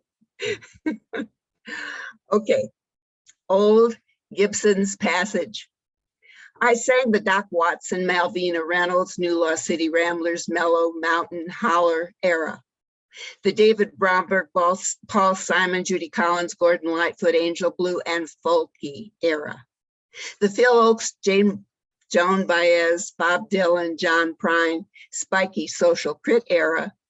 The Joni Mitchell, Phoebe Snow, Richie Havens, Otis Redding, sex and yearning era. The Abercrombie, Miles Davis, Flora Purim, Art Landay, Pat Metheny, As Falls, Wichita, So Falls, Wichita Falls, Cool Jazz, and Not My Mother's Drugs era. Bonnie Raitt, Steve Goodman, Utah Phillips, John Lennon, Holly Near and Nearer. Hormones and Joy, singing songs that raising two small children didn't squash. And twice a week, Martha Graham's studio technique that my shy husband in the lab untwining DNA didn't notice. But the burnished tan spruce of that lapful, the old Gibson guitar, when pressed against my heart, tapped longing and dreams, heroes who added and consoled my lonely wish to leave sprout wings. Lean for the sway of the maple side, pluck the silver sting of strings, fingertips prickled, plump like berries from thorned vines. The company of Gibson's last owners felt through the thin maple back, the amber crystals in its varnish, seining a nasal sweet Willie Nelson resonance. We sang the road, the Dodge Dart, the Matador wagon, gone west with a passel of friends, our kids. Gibson crammed with me in the passenger seat. Gibson packed in the back of the wagon, blanketed, tendered, like another child tucked in. For days we hiked the canyon, dust washed clean in the river, slept in the fresh song from rivulets drunk by mule deer, slogged back in reverie, up to the rim, transported to the quiet lot, to find an empty trunk and Gibson gone. Sing shocked heart, sing of an elder, his embedded song, layered lifetimes passed on to another. Little birdie, little Gibson, you did sing me your song. I've a short time to be here with you and a long time to be gone. Yeah. Wow, that was terrific. You really captured the whole era. So beautiful. Oh, did any of you see the Woodstock movie last night on PBS? No, the original, was it The original Woodstock movie. Well, it was on again, and it just reminded me of, you know, that amazing time. Yeah. Thank you. And I look forward to the You're book. welcome. So yeah. So Oh, yeah. thanks. Me too. And I could talk about those musicians all night. Okay. Let's see, Mary and Jim Dudley, are they still around? I don't think so. We have more New Mexico poets too. Yeah, oh, okay. I just was, I needed to also ask if, is Anne Wong, did she ever come in, Anne Wong? Don't think so. No. Okay, and I want Mary Dudley's here. Oh, Mary. Oh, Mary is here. Yes. We're both here. Oh, Oh, good. Okay, Mary. And we also have Zach here. Well, Who Zach's else not, do we okay, have? we have a bunch of people, I think, but okay, Ray. let's start with Mary and Jim. Okay. Can I go first? Oh, okay. I've got a poem that's new. Like a lot of people, I've been having conversations and reading and thinking about the legality and illegality of abortion that's legislated primarily by men. And I wrote this poem with this very presumptuous title, History of Abortion. It would have to be a book if it were the history. And I don't want to write a book about abortion. But I did want to address the lawyers who talk about abortion as if it didn't exist. It never existed before Roe versus Wade made it legal, and how it won't exist again because those men in the courtrooms have made it illegal, and how arrogant that view is. So this poem, The History of Abortion. You plan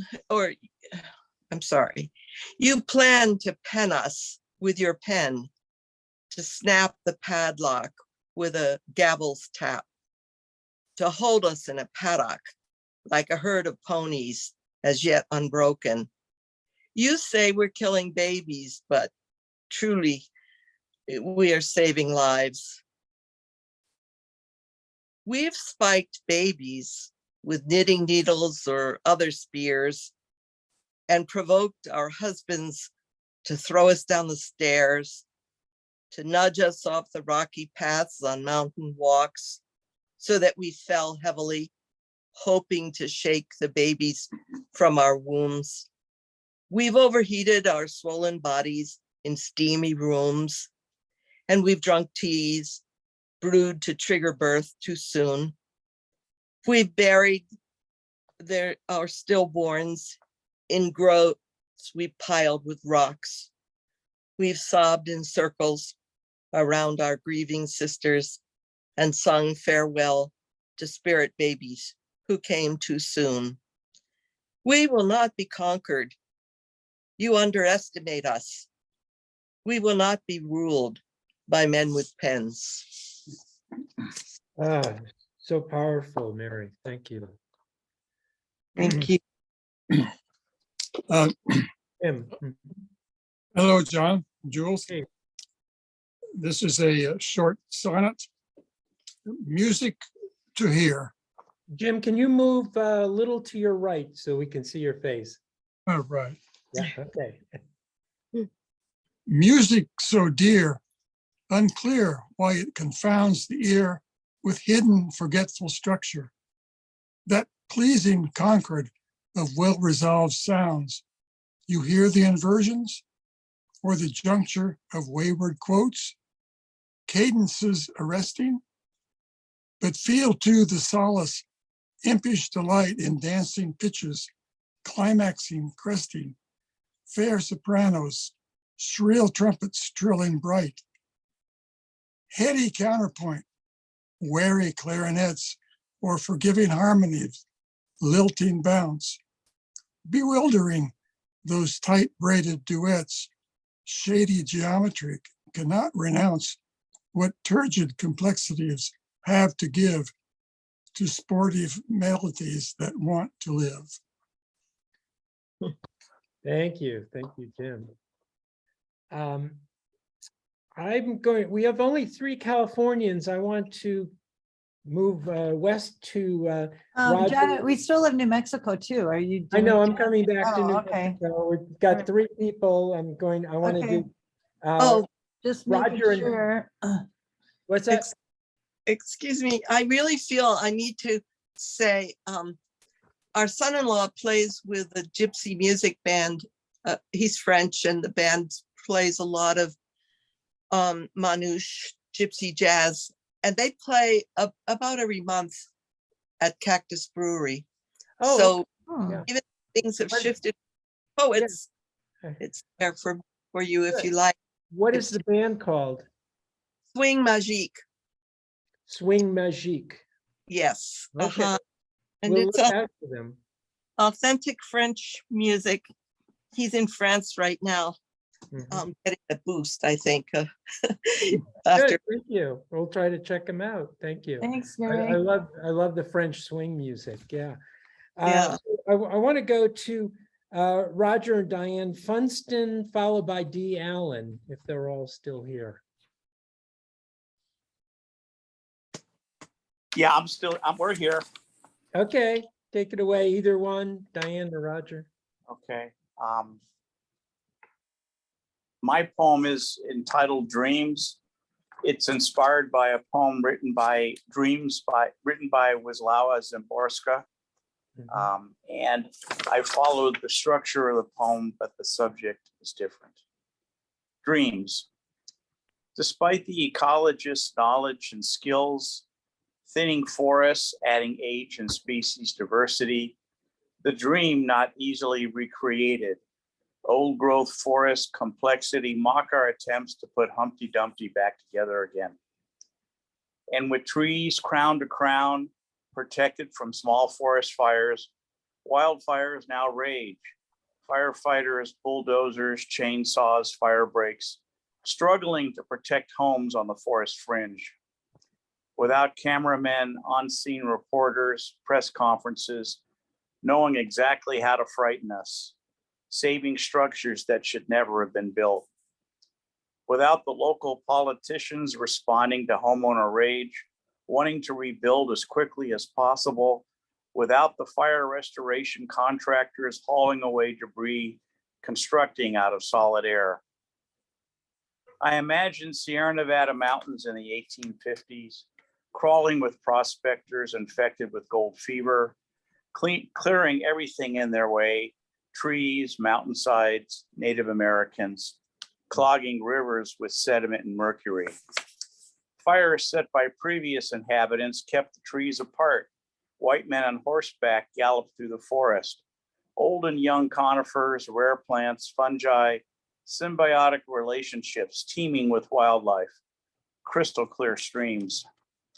And we, the inheritors of this tragedy, thinking we are the conjurers, wizards, throwing away nature's blueprint, redesigning the forest in a new image, what can be achieved with the remaining scraps to reduce fire risk through climate resilient design.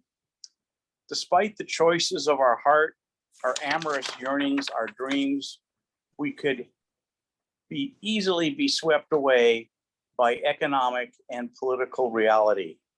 And then the alarm clock rings. Thank you. Yeah, we went through a really horrific fire season in the spring. A little better now, but now this flooding where the scars are. Diane, you're back. Are you back out west from New York?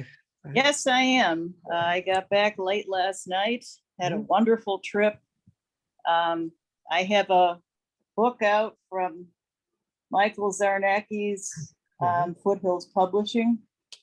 And I'd like to read something from that. And if anyone is interested, I could put how to get the book in the chat. Yeah, why don't you go ahead and do that after you read. Okay. For Rochesterians or upstate New Yorkers, you might remember an amusement park called Seabreeze, which is still there, and the old Jackrabbit roller coaster. And this poem is kind of about that and kind of not. For Jackrabbit, a roller coaster. Over a century old, skeletal bleached bones stretch over and under green treetops, reach upward as we do in ecstasy, plunging downward in a little death of inhibition. Freedom comes with a roar and a scream, so loud no one can hear it and everyone can. The green caterpillar winds up and around, over, through valleys or through peaks. The ride ends in the dark tunnel, like the unconscious, or I have to take my glasses off, or before birth or after death. We exist only to beg entrance again. The green car ascends the first hill. Climbing higher, mechanical fingers tease the wooden spine. Clackety-clack, the creaking of childhood summers. Let go in a whoosh of breathtaking awe. This is a memory made real again, taking the dare and riding it out, overlooking Lake Ontario, gray-blue canvas horizon, looking down to childhood or up toward heaven, without fear, riding in real time and coasting on memory. Standing in line, awaiting another turn, another chance at the immortality of speed and suddenness, of wood and rail, a time machine resurrecting youth again. Round and round she goes. Where will we be when she comes out of the tunnel? Who were we when we first went in? Over a century old, skeletal bleached bones stretch over and under green treetops, reach upward as our arms do in ecstasy. Plunging downward on a little death of inhibition, freedom comes with a roar and a scream so loud no one can hear it and everyone can. Beautiful. You really bring it all back so well. Thank you. Thank you. Thank you. I look forward to the book. Thank you. Let's see, is Dee Allen still here? Yeah, Dee's here. Dee. Okay, Dee, unmute.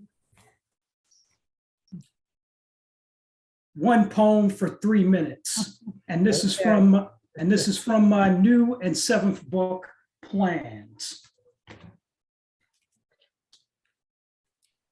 From pages 39 to 41, this is called Night Eagle. Dusk hides nothing from the night eagle, himself hidden in the trees, with feathers and wings of sandy hue, bulbous eyes as black as his native grove. Nyctophilian bird watches the wildness and deep darkness, observes change in weather and seasons. From the hollows of oaks, broad branches of redwoods, not a thing escapes his penetrating gaze under the stars.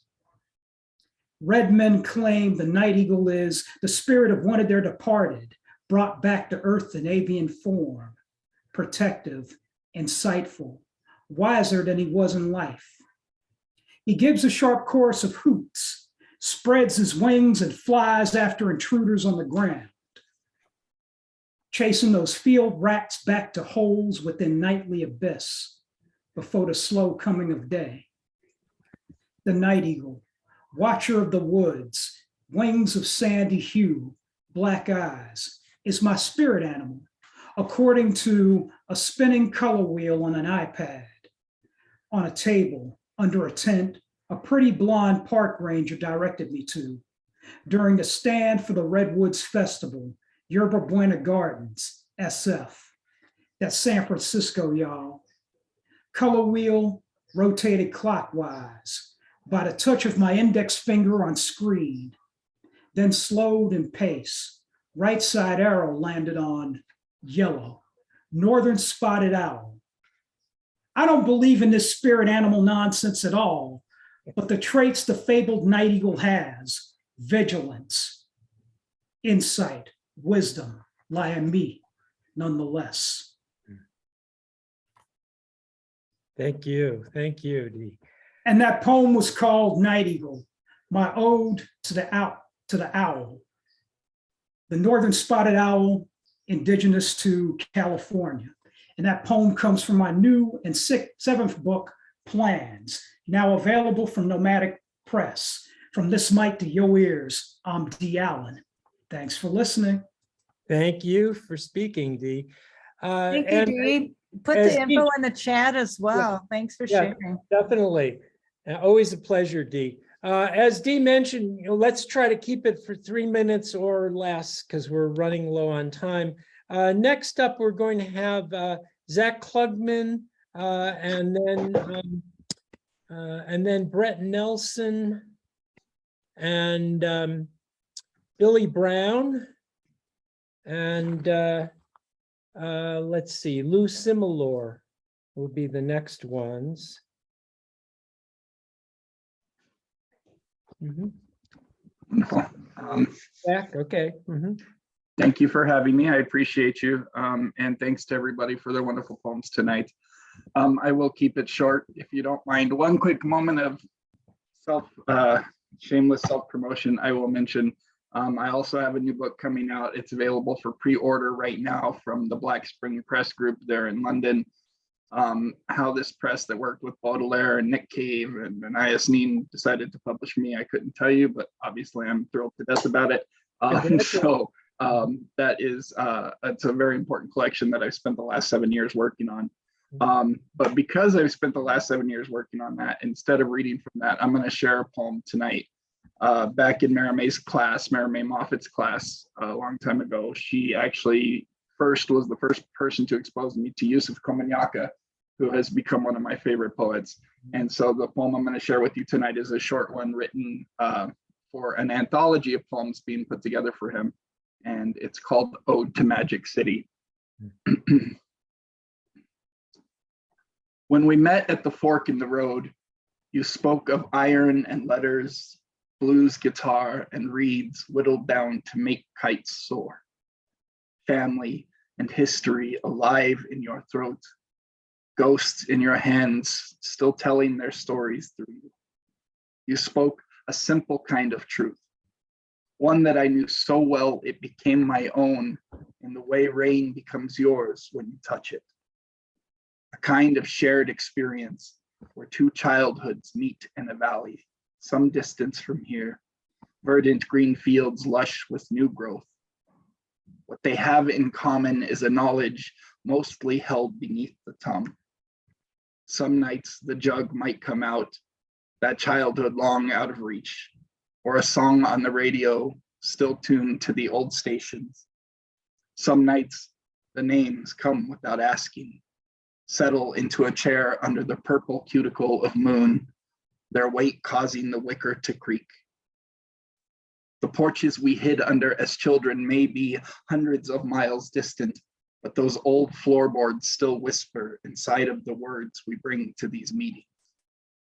You would not know me in the same room, but the devils I've met know both of our names. The histories recorded in the veins of these old Southern leaves would tell our stories differently. But you were the teacher whose words led me to listen so deeply I learned to recognize their tongue. At the fork in the road, I found a dog-eared old book filled with your voice and the world, finally. Thank you. Thank you. Beautiful, Zach. Thank you. Thank you.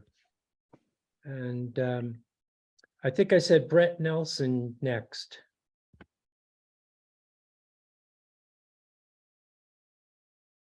Okay. Okay. Thank you, John and Jules. And thank you, John, for your book, Road Ghosts.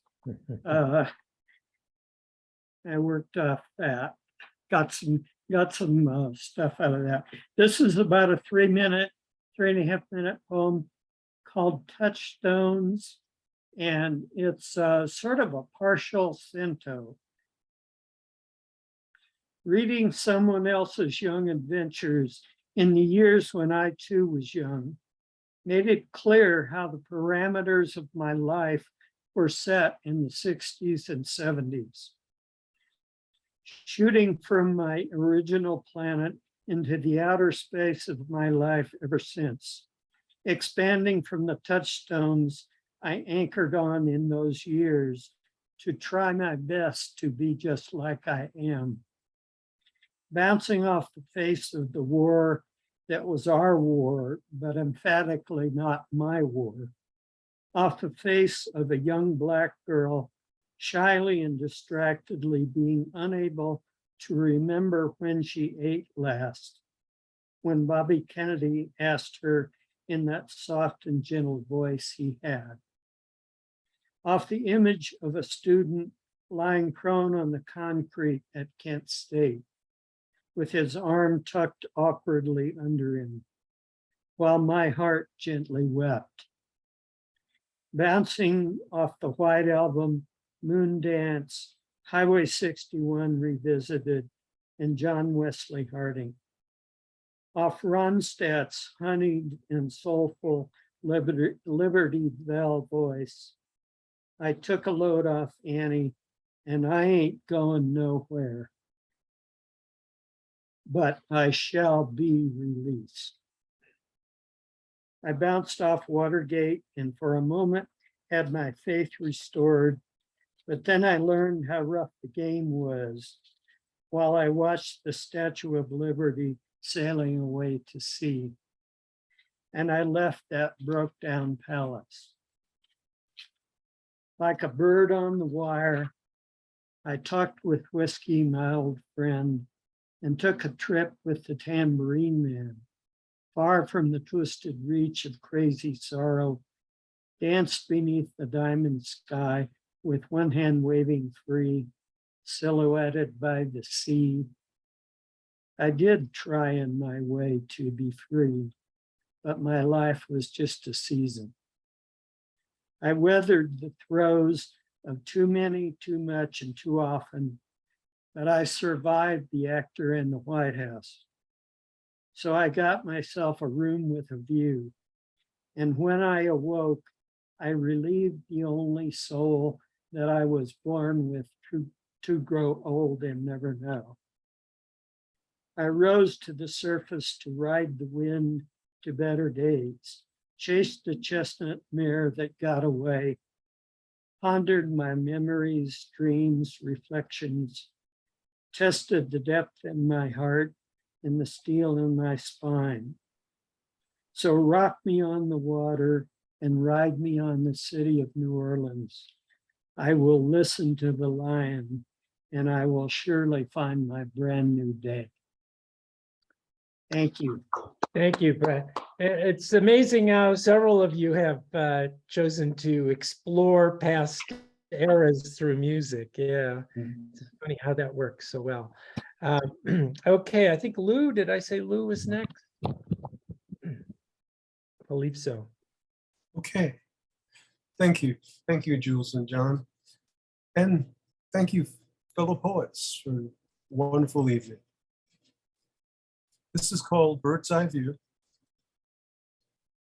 The view outside my second story window. There before my wandering gaze, mating season stretched out in front of me.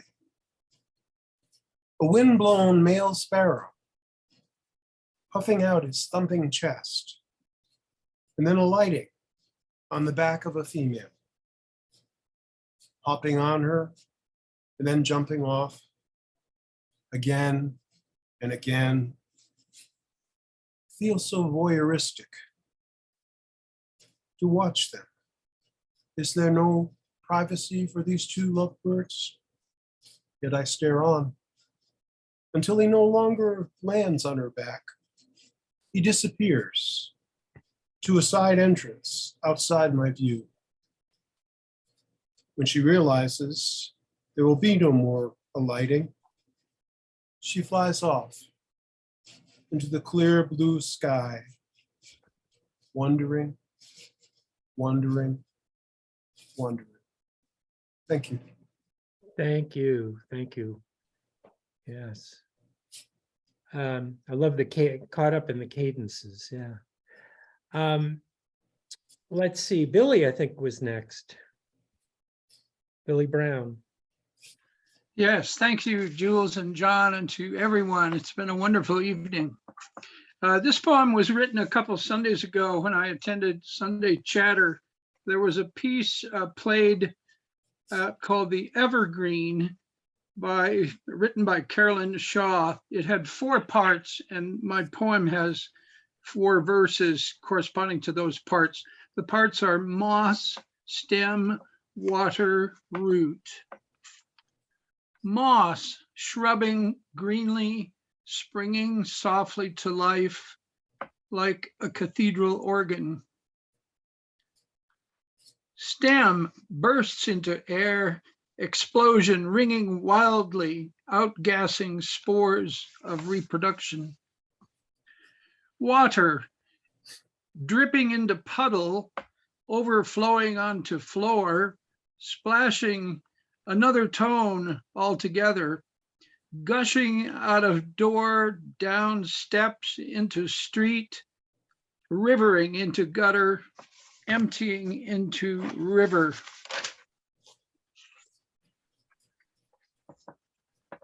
Roots darkly sucking water into tree trunk, up into leaves, a ton each day evaporates into summer air, fills clouds until heavy with blackness, they empty rain onto forest floor, moistening green moss.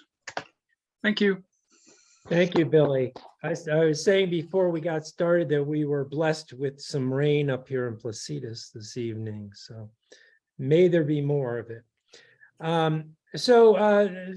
Billy will be hosting Thursday, will be hosting the Fixed and Free series, and we have one of the poets who will be featuring Holly Wilson.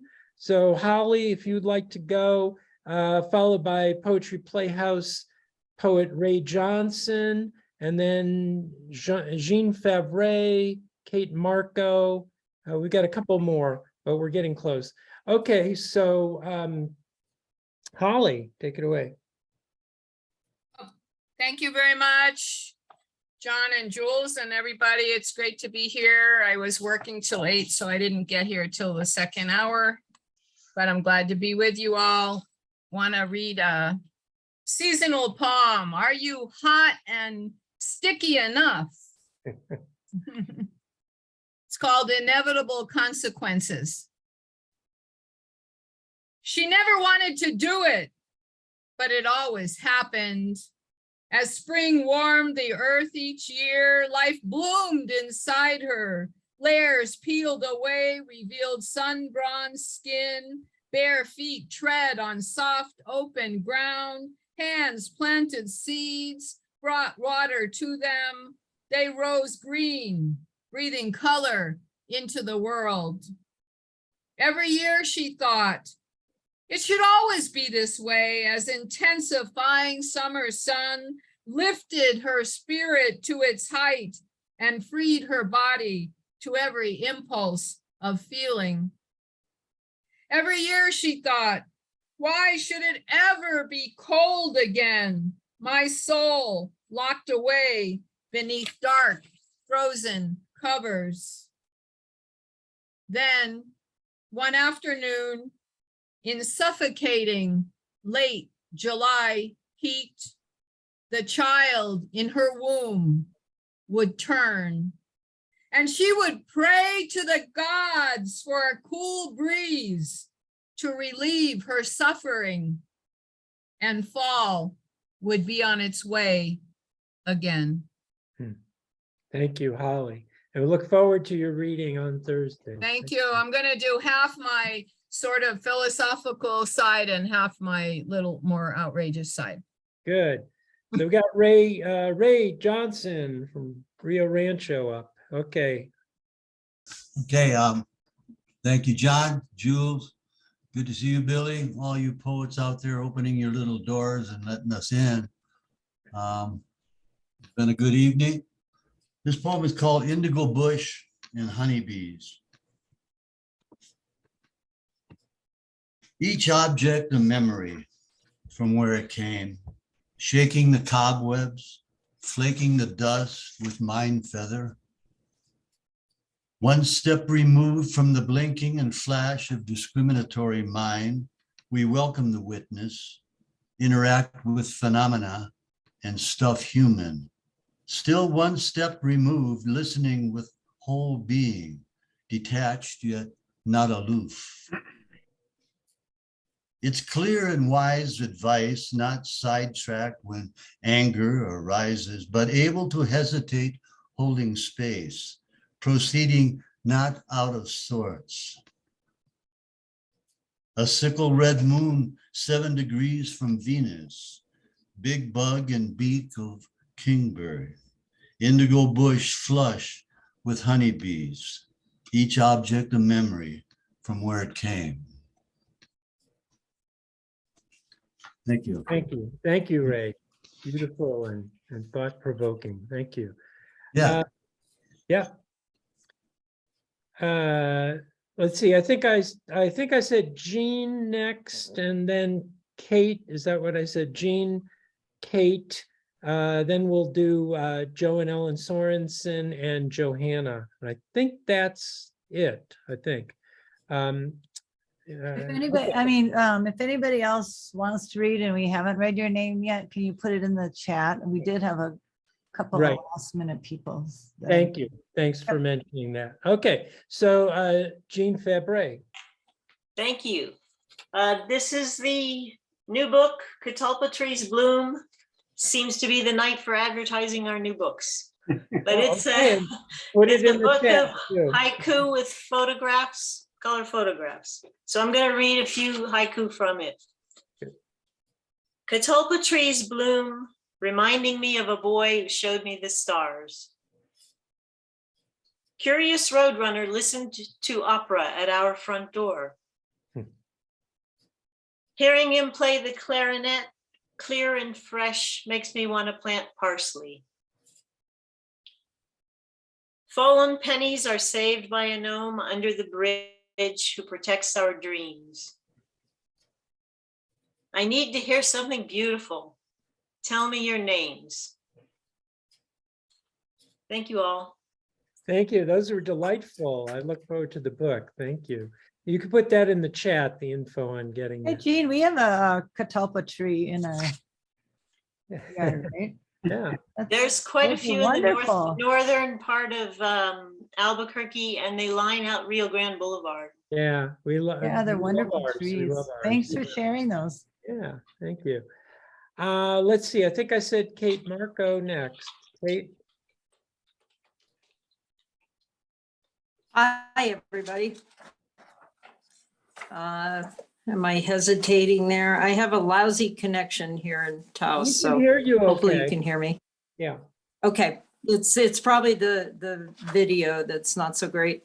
I had a very dear friend pass away a couple weeks ago, who was also a poet, Carla Linden, and some of you Albuquerque people might know her.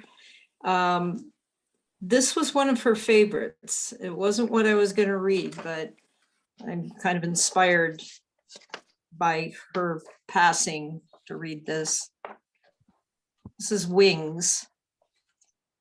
We could unravel rapidly once the end is pulled, like a sweater or a sock, quickly turned to string, no longer what it was, no longer purposeful, becoming something else, chaotic on hard ground. Should these hands attempt to rescue? Should these hearts lovingly repair? Or should we let it all go tragic and simply fly away? I spread my wings and fly beyond the storm, above and through the clouds, looking down upon us to get a better view. There's no discerning of our voices, no words carry to these heights. There's just a shroud surrounding misty figures of two women reaching out for love. My wings become unraveled. Feathers fly in all directions. You catch one on your tongue and transubstantiate my essence. You swallow, walking towards me, humming a new tune, and we dance inside the moonlight, kicking feathers in the air. Thanks, everybody. Lovely. Thank you, Kate. Thank Back you. to Jean for a second. We actually have a chitolpa, which is a cross between a catawba and a desert willow. So, okay. Anyway, Joe and Ellen. Hold the audio now unmuted. Hello, good evening, everyone. Hey. Okay, Mike Side here. Anyway, this poem was co-written by Ellen and myself, and this is dedicated to our literary agent, and happy to say this will be published in Poetry Magazine. This poem titled An Angel. An angel waiting to help. She is human. She doesn't have wings. She can't fly. She is held down by gravity. She is eager to help. She is like an understudy waiting to go on stage. She is like a baseball player waiting on deck to go to bat. Ball one. She doesn't mind being second. She just wants to help. She is just an angel in skin. Thank you. All right, thank you. Okay. I don't know if I can hold a candle to that, but I'm going to give it a try. Okay, first of all, Jules, you are not the youngest one in the room. I'm 56, so anyway. All right. Thanks to everybody who's read so far. And it's been a nice night. Okay, let's see if I can do this. This is also based on, oh, actually it was birthed out of a workshop. But anyway. Okay, my apologies to anybody who has heard this before. But anyway. A woman in a wheelchair. She turned around to face the sunlight and smiled. The light shone on her and in her eyes. It ran down on her t-shirt and on the rest of her. Her blue and gray shoes were bright like glitter. The scene was like a beautiful day, like a kid with wheels. She rolled along the sidewalk, fast down the hill, happy, singing along to the music she was listening to on her phone, taking it all in and enjoying life. Thank you, Ellen. You paint a nice picture there. Thank you. That was the idea. Yeah. And last and certainly not least, always a pleasure to hear Johanna Demay. Okay. Okay, well, I will join the chorus in thanking you, John and Jules, for putting this on. We've missed you. It was a long time, so it's great to be back with everyone. I am also going to read a poem from my book, which is coming out in November. And it just went up on the Finishing Line Press site. I will put the webpage in the chat when I finish reading. This poem is called Border Town. Ciudad Juarez and El Paso simmer in a brew spiced with sibling rivalry and desert heat. Country crooners and mariachi bands arm wrestle for sovereignty over the airwaves, sing siren songs to lure one another across the line. They sway to each other's rhythms, swallow each other's words. La riata becomes lariat. Green grow the lilacs, morphs into gringos, blue-eyed foreigners with pink skin and straw-colored hair. In Juarez, a sixth grade teacher lectures on the 1910 revolution. Fingers drumming the desktop, his star student dreams of climbing the fence beside I-10, thumbing a ride to LA. A neighborhood pusher loiters outside, baggies stuffed in front pockets, pistol stashed behind. On a day trip, I stop in an outdoor cafe. An old street singer serenades me, hands calloused, fingernails blackened. Cracked guitar, weathered as a cheap kitchen chair left too long in the sun. But it still makes music. Church bells chime, loudspeakers bray, teenagers headbutt soccer balls. In tin cans nailed to adobe walls, geraniums bloom hope bright.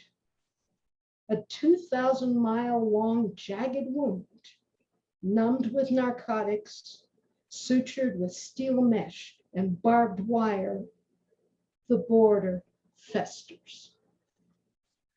Thank you. Thank you, Johanna, and congratulations on your Thank you. imminent publication. So, yeah. Well, I will put the website in the chat. Okay, great. And anyway, yeah, it's been a really good evening, and we're glad to see everybody, and thank you for your words. And I'm assuming we got everybody. I did not have any other requests, so I'm going to stop recording. yeah, I think everybody I can see